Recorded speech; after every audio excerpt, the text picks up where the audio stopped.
श्री गणेशाय नमः। श्री सरस्वती नमः। श्रीमत् सद्गुरु चरणारविंदाभ्यां नमः। श्रीमत् कुलदेवताय नमः। गुरु ब्रह्मा गुरु विष्णु गुरुदेवो महेश्वरः। गुरु साक्षात् परब्रह्म तस्मै श्री गुरवे नमः। वक्रतुंड महाकाय सूर्यकोटि समप्रभ निर्विघ्नं कुरु मे देव सर्वकार्येषु सर्वदा। वर्जनं गोपीजनानां अर्जनं सुखसम्पदां दर्शनं यमदूतानां राम रामेति गर्जनं। राजाधिराज रामचंद्र महाराज की जय। महारुद्र हनुमान की जय। मंगलमूर्ति मोरया।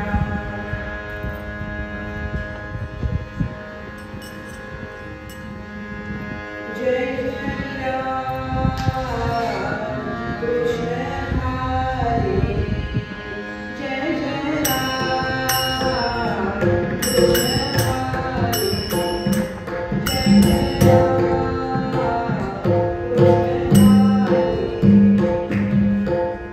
कृष्ण हरे।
माझे माझे बोल नाम विठोबा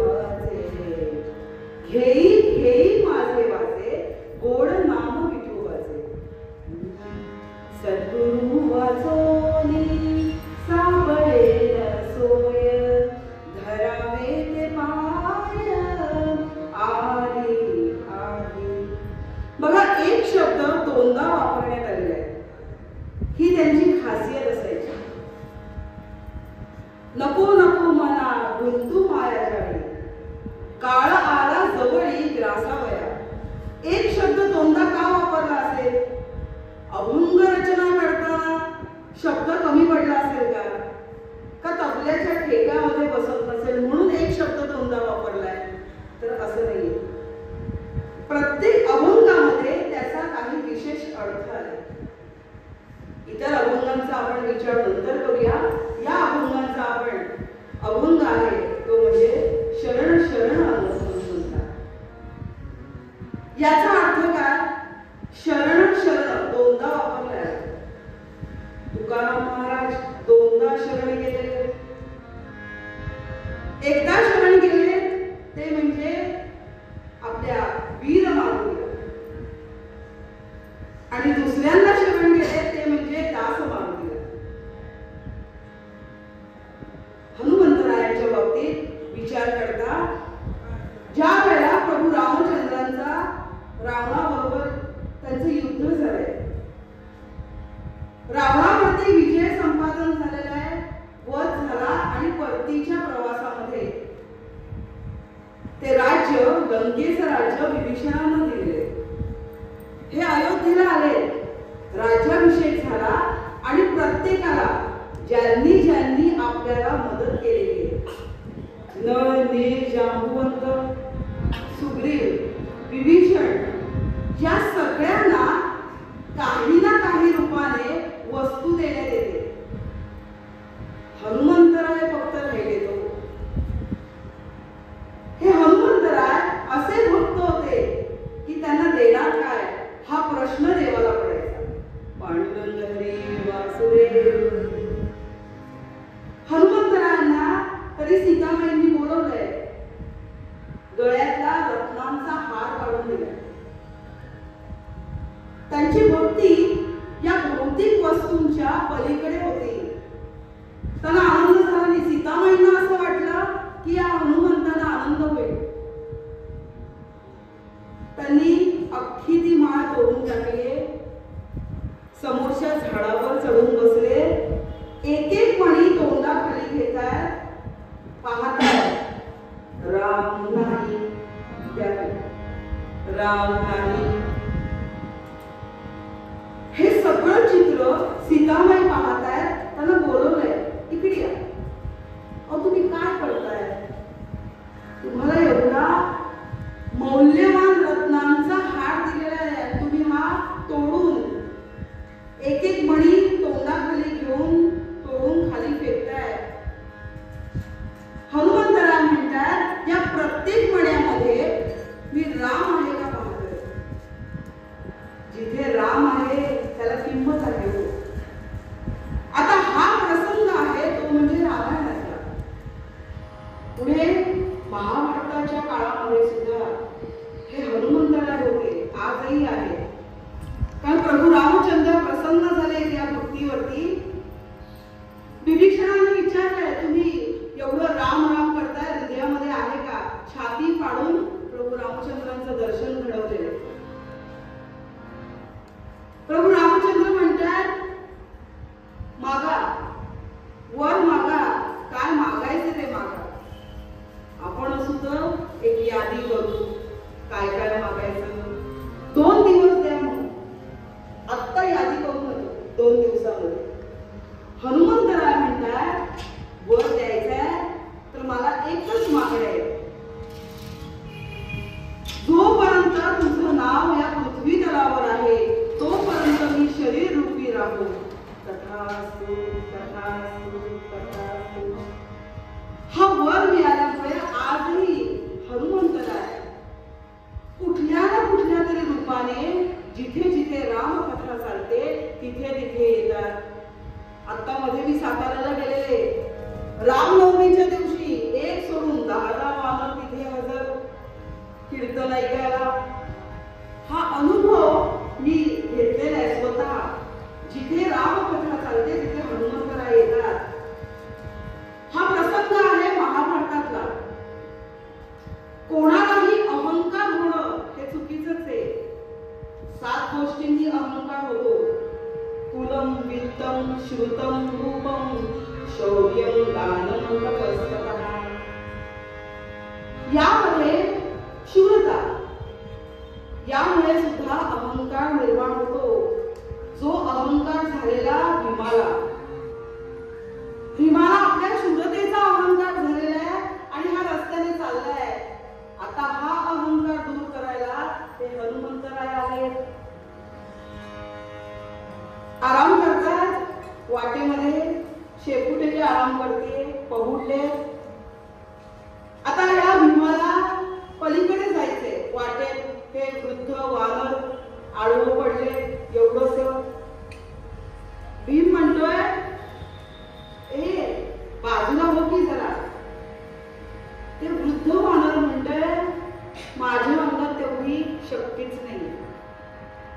तुला पलीकडे जायचं असेल तर मला तूच बाजूला कर.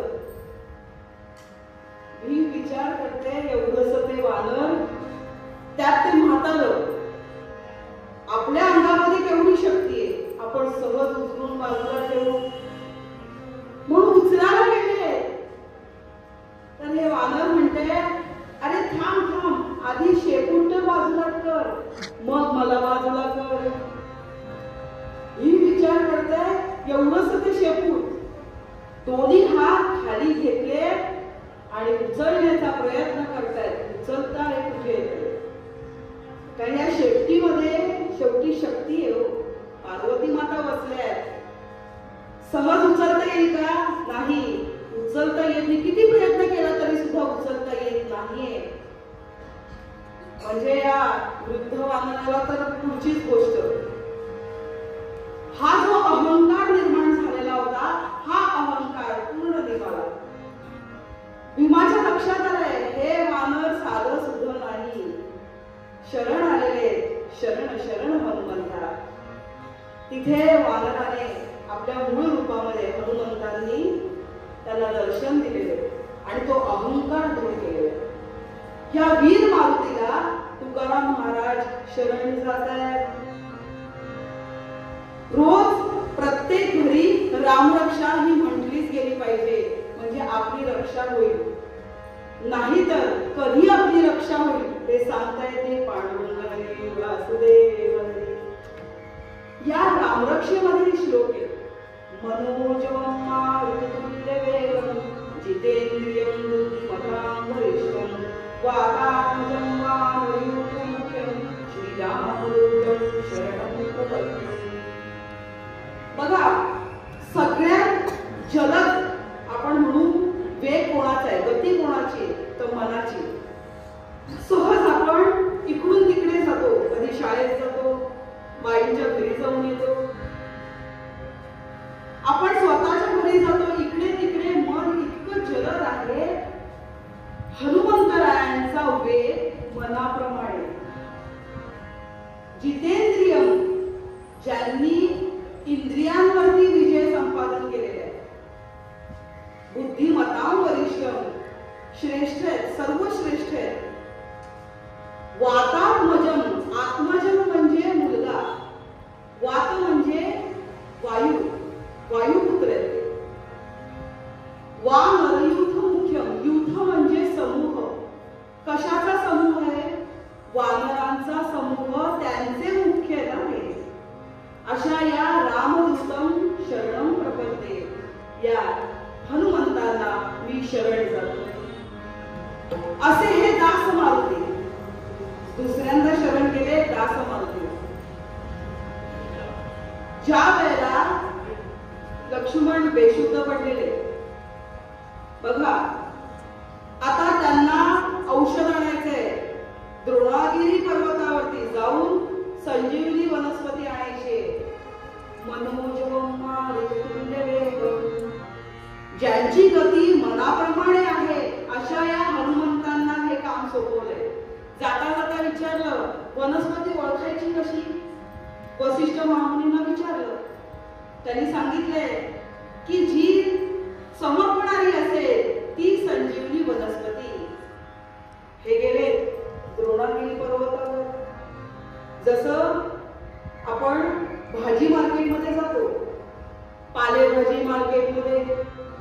मग त्याला काय करतो, त्याला विचारतो ही भाजी कोणती.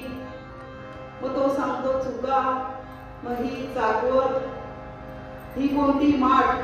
विचारलं तर आपल्या डोक्याचा झाला माठ. पांडुरंग हरी वासुदेव. फार फार तर मेथी, पालक, त्याच्यावरती जर आपण म्हणू शेपू, आपण या 3 ते 4 भाज्या ओळखू शकतो. तसं हनुमंतरायांचं झालंय. तिथे द्रोणागिरी पर्वताच्या इथे गेले, पाहतात तर काय सगळ्याच वनस्पती चमकतायत. ओळखायची कशी. बुद्धिमत्ता वरिष्ठी. त्यांनी काय केलं, अख्खा द्रोणागिरी पर्वत हातावरती घेतलेला आहे आणि जिथे ही संजीवनी वनस्पती हवी होती तिथे ते आले. हे हनुमंतराय दास्य भक्ती मध्ये श्रेष्ठ आहे. म्हणून दास मारुतीला तुकाराम महाराज शरण जात आहेत. कुठलंही काम सांगा आनंदाने करणार. कोणाची सेवा करायची असेल, साधं आईला पाणी जरी आणून द्यायचं असेल, आपण म्हणतो घे की आई. आई म्हणते जरा आणून दे. आपण म्हणतो आई मला कंटाळा आलाय. कुठलंही काम करणं आणि तेही आनंदाने करणं हे खूप मोठं मुश्किल. आणि ही सेवा मारुतीरायांनी आनंदाने केलेली आहे. यालाच म्हणतात दास्य भक्ती. प्रभू रामचंद्रांनी सांगितले हनुमंतांच्या अंगी, त्यांना एक काम सोपवलेले की लंकेत जा आणि सीतामाई आहे का हे पाहून ये. आता ह्यांच्या अंगी असा एक गुण होता की ते सूक्ष्म रूपामध्ये होऊ शकत होते. तसे ते सूक्ष्म रूपामध्ये लंकेत गेलेले. रावणाला कुठे दिसणार आहे. सीतामाईंचा शोध घेतलाय आणि पाहतात तर काय रावणाला 1, 2, 3, 4 सोडून किती 80,000 बायका. गंमत वाटली. घरी आले, भारतात आले, प्रभू रामचंद्रांना सांगितले की सीतामाई सुरक्षित आहेत, अशोकवनात आहेत. आणि सांगता सांगता लगेच प्रभू रामचंद्रांना ते म्हणतात की माहितीये का रावणाला किती बायका आहेत, 80,000. ऐकल्यावरती प्रभू रामचंद्र म्हणतायत मला की या भक्ताची आता जरा परीक्षा करूया. म्हणतायत की रावणाला 80,000 बायका हे पाहून तुम्हाला असं नाही वाटलं का की आपलं लग्न करावं आपण. हनुमंतराय म्हणतायत देवा, रामाचं काम करायला गेलेलं असताना दुसरा काम मनात निर्माण होणं शक्य आहे का. पांडुरंग हरी वासुदेव. जसं मनामध्ये पूर्णपणे राम भरून असताना इतर गोष्टींना वावच नाही. मोबाईल मध्ये येतो बघा मेसेज, बॅटरी फुल, सेव्ह केलेल्या गोष्टी फुल. आपल्याला काय करावं लागतं, ते फोटोज व्हिडिओज डिलीट करायला लागतात. आणि जोपर्यंत डिलीट करत नाही तोपर्यंत नवीन गोष्टी आपण घेऊ शकत नाही. हनुमंतराय म्हणतात माझं आधीच हृदय भरू नये, त्यामुळे इतर गोष्टींना जागाच नाहीये. हे जे हनुमंतराय हे कसे होते, शूर आणि धीर. स्वामी काजी बलिया वीर. जरी शूर असले त्यांच्या अंगी बुद्धिमत्ता होती. चाललेत पायी चाललेत आणि एक मध्ये राक्षसी आली, म्हणाले मी तुला खाणार. हनुमंतराय म्हणतात खा. येतो मीच येतो असं म्हणून आत शिरलेत. सूक्ष्म रूपाने आत शिरलेत आणि स्वतः महाकाय होऊन पोट फाडून बाहेर आले. अशा वेळा हनुमंतांना तुकाराम महाराज म्हणतात काय भक्तीच्या त्या वाटा मज दावाव्या सुभटा.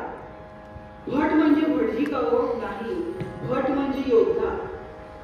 जो युद्धामध्ये पाठ टाकून पळणारा नाही तर पाठीला पाठ लावून लढणारा असा हा योद्धा.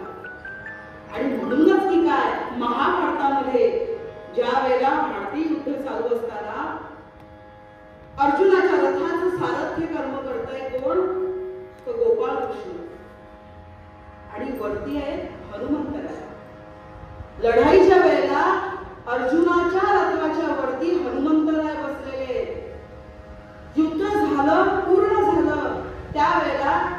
श्रीकृष्ण खाली उतरले, अर्जुनाला उतरायला सांगितलंय, वरती बघून नमस्कार केलेला आहे आणि उतरल्या नमस्कार केल्या हनुमंतरायांना लक्षात आलंय की आपलं हे काम झालंय. उड्डाण घेतलंय आणि जसं हनुमंतरायांनी उड्डाण घेतलं हा पूर्ण रथ जळून गेलेला आहे. अर्जुनाला समजत नाहीये हे काय. तेव्हा श्रीकृष्ण म्हणताय हे हनुमंतराय आपल्या रथावरती असल्यामुळे आपल्या रथाचं संरक्षण करण्याचं काम या हनुमंतांच्या अंगी होतं. काही इतके ते शस्त्र आपल्या अंगी येत होते, कधीच रथ जळून गेला असता. पण हनुमंतराय आपल्या रथावर असल्यामुळे रथाचं संरक्षण हे हनुमंतराय करत होते. काय भक्तीच्या त्या वाटा मज लावाव्या सुभटा, तुका म्हणे रुद्रा अंजलीची तुमरा. अंजलीच्या पोटी जन्माला आलेले हे हनुमंतराय, जे महादेव शंकरांचे अवतार असलेले म्हणून महारुद्र असे हे हनुमंतराय. त्यांना शरण जात आहे. शरण शरण हनुमंता, शरण शरण हनुमंता, शरण शरण हनुमंता.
बोला जय जय हनुमान.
महाराज की जय. महारुद्र भगवान की जय.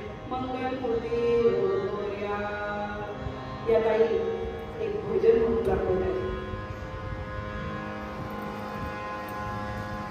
माईक आहे पटकन. माईक हां.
वानरांचीच एक जात, तरी सुद्धा ऋग्वेद, यजुर्वेद, सामवेद, अथर्ववेद या चारही वेदांचा अभ्यास केलेला आहे, पुराणांचा अभ्यास केलेला आहे. आणि याला संसारामध्ये हातभार लावायला पत्नी लाभलेली आहे, जिचं नाव होतं अंजली. त्याची भार्यांजली सुकुमारी सुंदरी पतिप्राणा, ती ऋष्यमुख शैली आराधी शंकरा जगत्राणा. समविचारांची अशी ही पत्नी लाभलेली आहे. सगळं सुखाने चाललेलं आहे, पण एक दुःख होतं. त्यांच्या घराला घरपण देणारं मूल नव्हतं. जसं घरामध्ये मूल असेल तर घराला घरपण येतं. प्रत्येक घराला एक विशिष्ट वय असतं. ज्या घरामध्ये भिंती रंगवलेल्या असतात, खेळणी पडलेली आहे, कुठे बाहुल्या पडलेल्या आहेत, मग समजून घ्यावं त्या घराचं वय आहे 8 ते 10 वर्ष. पुढे पुढे काही घरामध्ये पुस्तकं पडलेली दिसतात, दप्तर पडलेले, पुस्तकं पडले, इथे सॉक्स पडलेले, मग समजून घ्यावं या घराचं वय आहे 15 ते 20 वर्ष. शाळा कॉलेजमध्ये जाणारी मुलं या घरामध्ये शिकतायत. आणि एखाद्या घरामध्ये जेव्हा दिसू लागतं एवढे औषधांचा बॉक्स, बीपीचं मशीन, तेव्हा समजून घ्यावं या घरामध्ये 40च्या वर्षी लोक आहे. पांडुरंग हरी वासुदेव यांच्या घराला घरपण देणारा मूल नाही म्हटल्यावरती हे केसरी वानर आपल्या बायकोला सांगताय की तू ऋष्यमुख पर्वतावरती जा आणि महादेवांची आराधना कर. विधानपूर्वक मंत्र दिलेला आहे, त्या मंत्राचा जप एकांतात जाऊन करायचा आहे. कोणाशी बोलायचं नाहीये.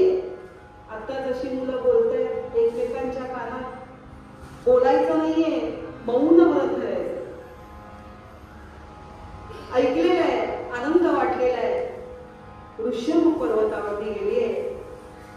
कधी नुसतंच पाणी पिऊन, कधी फळांचं सेवन करून अशी ही तपाचरणाला बसलेली आहे. कारण तिचा विश्वास होता कशावर? पुण्यावर. पुण्याने मिळते यश हे, पुण्याने मिळते यश हे, पुण्याने मिळते यश हे, पूर्वजन्मी पाप केले, पूर्वजन्मी पाप केले, फळ भोगावे यश हे, पुण्याने मिळते.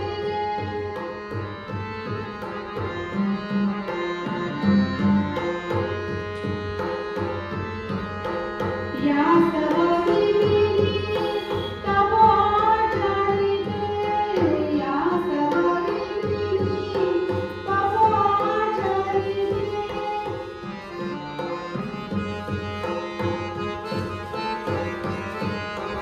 या सवारी तपोचारी दे, शंकर भोळा प्रसन्नकारी दे.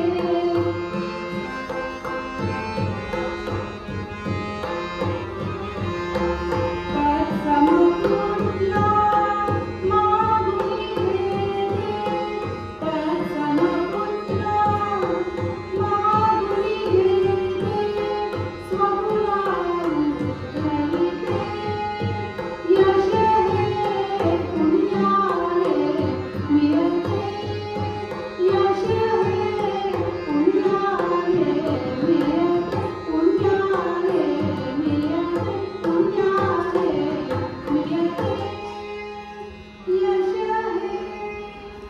आणि अशी ही तपश्चर्येला बसलेली आहे. कारण अंगी पुण्य नसेल तर देव सुद्धा प्रसन्न होत नाही. जसं वर्षभर मेहनत रिझल्ट चांगला येतो. जसं वर्षभर व्यायाम केला, चांगली प्रॅक्टिस केली तर मेडल मिळणार आहे, पण सुट्ट्या घेतल्या तर मेडल कसं मिळेल? तसं तपाचरणाला ही बसलेली आहे आणि पुण्याई जवळ घेण्यासाठी एकांतामध्ये तप करते. तिचं तप पाहून महादेव प्रसन्न झालेले आणि एक दिवस तिच्या समोर प्रकट झालेले आणि तिला विचारतायत, माग, तुला काय मागायचं ते माग. आणि तिने मागितले, शंकरा दे मला वरदान, शंकरा दे मला.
मग तू आता असं कर, तपाचरण चालूच ठेव,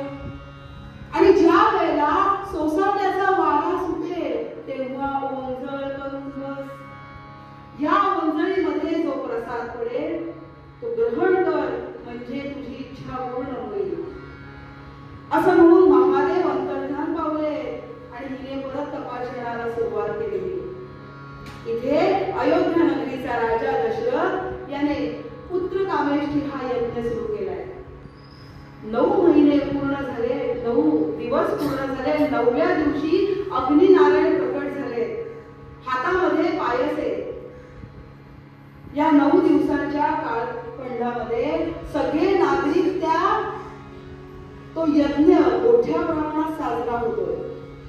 सगळ्या नागरिकांना सांगण्यात आलेलं होतं, घरी जेवू नका, इथेच जेवायला.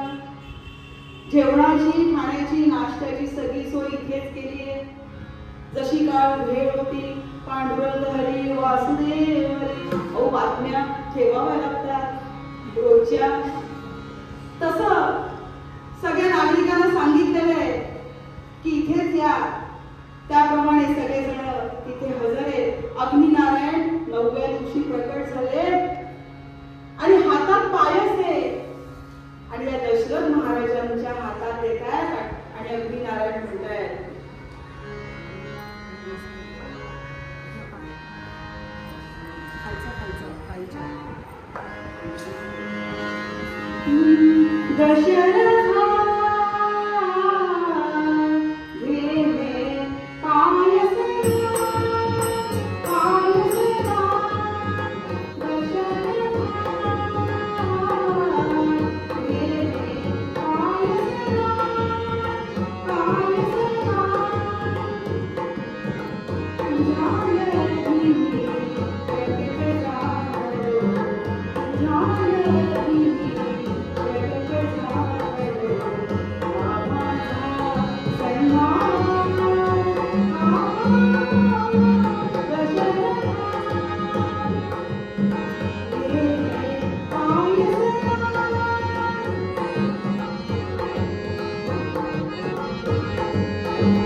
दशरथ महाराजांच्या हातात ते पायासाचं तवक दिलेले आणि त्याला सांगितलंय, हा प्रसाद 3 राण्यांना समान वाटून दे. पहिला प्रसाद दिलाय कौसल्याला, मग सुमित्रेला आणि सगळ्यात शेवटी कैकेयीला. कैकेयी सुंदर पट्टराणी असून सुद्धा सगळ्यात शेवट भाग मला. तिने रागाने तसाच हातात धरून ठेवलाय तो प्रसाद. पण ब्रह्मदेवांच्या स्वर्गलोकी असलेली अप्सरा गाया सेवा करताना चुकलेली आहे. तिला शाप दिलाय, तू घाव होशील. तेव्हा ती म्हणते, देवा उशाप द्यावा.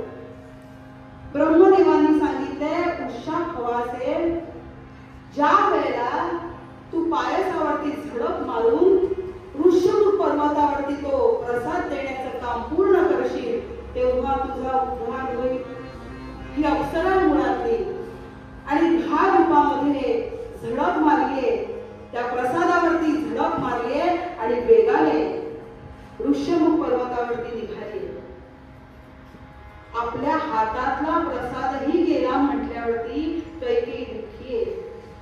पण इतर 2 राण्या समजूतदार असल्यामुळे त्यांनी आपला अर्धा भाग त्या कैकेयीला दिलाय. या 3ही राण्यांनी तो प्राशन केला आणि ही घार ऋष्यमुख पर्वतावरती येते आणि सोसाट्याचा वारा सुरू झालाय. बरोबर पायातला निघालेला सुटलेला प्रसाद खाली पडलाय ओंजळीमध्ये. बरोबर सांगितलेलं होतं महादेवांनी, जेव्हा उंजईत प्रसाद पडेल तो तू प्राशन कर. तो प्राशन केलाय आणि आनंदामध्ये घरी आलेले. केसरी वानरांना ही सगळी हकीकत सांगते, पण जवळजवळ 60,000 वर्ष तपश्चर्या आहे. इतक्या वर्षांनी पतींना भेटते, सगळं सांगितलेलं आहे आणि प्रसाद ग्रहण केल्यावरती तिला दिवस गेले आणि 9 महिने पूर्ण झाले. इथे या 3 राण्यांना सुद्धा दिवस गेलेले आणि चैत्र महिन्यातील शुक्ल नवमी 12:40 कौसल्या राणीने प्रभू रामचंद्रांना जन्म दिलेला आहे. पाठोपाठ लक्ष्मण, भरत, शत्रुघ्न ही 4ही मुलं जन्माला आले आणि बरोबर 6 दिवसांनी आता हनुमंतरायांना अवतार घ्यायचा आहे म्हणून महादेव निघाले. किती वाजले बघा, हे निघाले आणि वेळेकडे बघायला लागतंय. बायको म्हणते, अहो कुठे चाललाय, सांगून तरी जा. तुम्हाला ही नेहमीची सवय, न सांगता जाता नंतर मेसेज करता आलो 1 तासाभरात. तसं हे म्हणतात, अगं माझे प्रभू रामचंद्र जन्माला आले, त्यांची सेवा करण्यासाठी मी जन्म घेणार आहे. पार्वती माता म्हणतात, मी सुद्धा आले. यायचं असेल तर शेपूट बनवून खावं लागेल, कबूल असेल तर ये. पार्वती माता म्हणतात, कबूल, तुम्ही जे म्हणाल ते मान्य आहे. पार्वती माता निघाल्या आणि बरोबर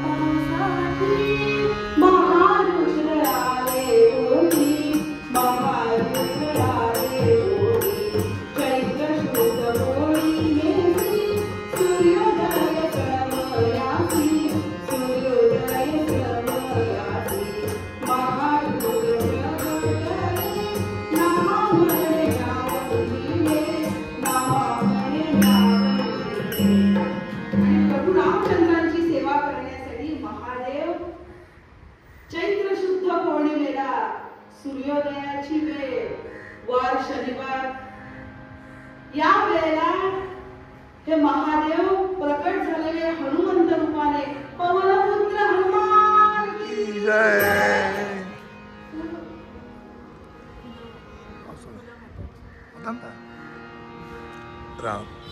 नंतर वाद अंजनीच्या सुता तुला रामाचं वरदान, अंजनीच्या सुता तुला रामाचं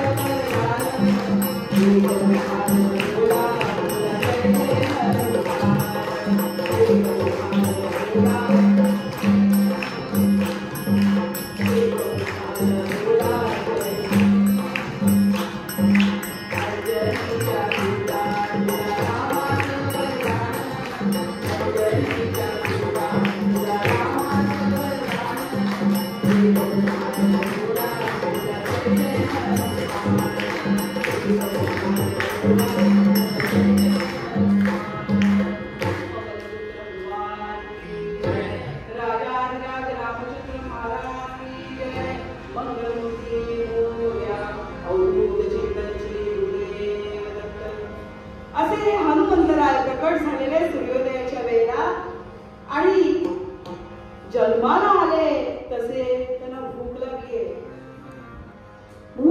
आईला म्हणतात, आई खायला काय हवं. तेव्हा आई 2 मिनिट असं म्हणत नव्हती, आत्ता मॅगी बनवून देते. बघा किती हसायला आलंय मॅगीचं फक्त नाव घेतल्यावरती. ही अंजनी माता म्हणते हनुमंतरायांना की बाहेर फळांची झाडं आहेत, एखादं फळ घेऊन तोडून खा. हनुमंतराय बाहेर गेले, पाहतात तर काय, आकाशामध्ये सूर्याचा गोळा. सूर्यदेव पाहिले आणि आकाशामध्ये त्या सूर्यदेवांना पाहून हनुमंतरायांना ते कुठलं तरी फळ आहे की काय असं वाटू लागले.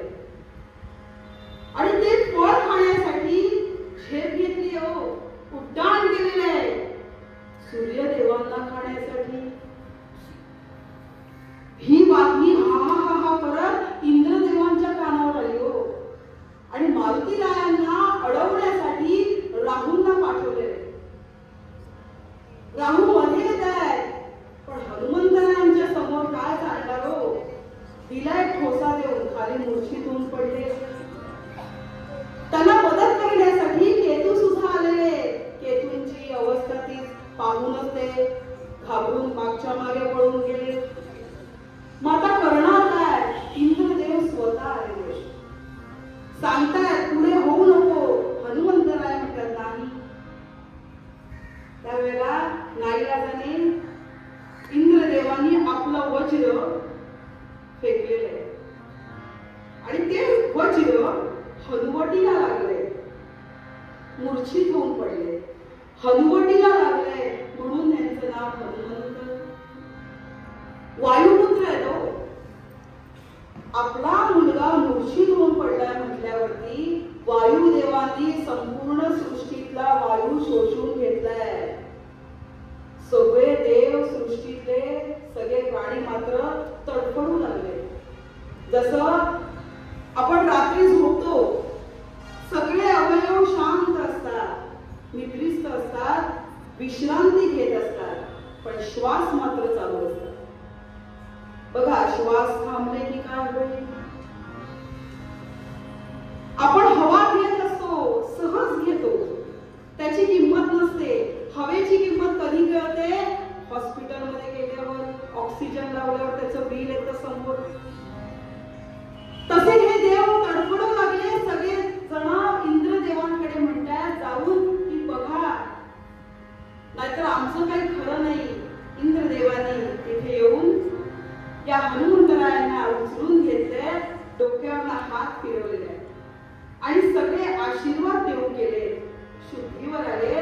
तसं हे वायुदेव शांत झाले आणि सृष्टीतला शोषून घेतलेला वायू परत देऊन गेलेला आहे. हनुवटीला वज्र लागल्यामुळे यांचं नाव पडले हनुमान. मरुत म्हणजे वायू, मरुत वायुपुत्र असल्यामुळे मारुती आणि रुद्राचा अवतार असल्यामुळे महारुद्र असे हे हनुमंतराय आईपाशी आले आणि आता यांना नाऊ मागू घातलंय. लाविले सुगंधित तेल, लाविले सुगंधित तेल, केश दे तुरल अंग निर्मल, प्रभूचे पाणी अलजा सुवासित उठणी गणती लावी, अलजा सुवासित उठणी गणती लावी, लाविले.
खाली आहे.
तुकाराम महाराजांनी जे दान मागितलेले आहे तेच मानलं.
Thank you.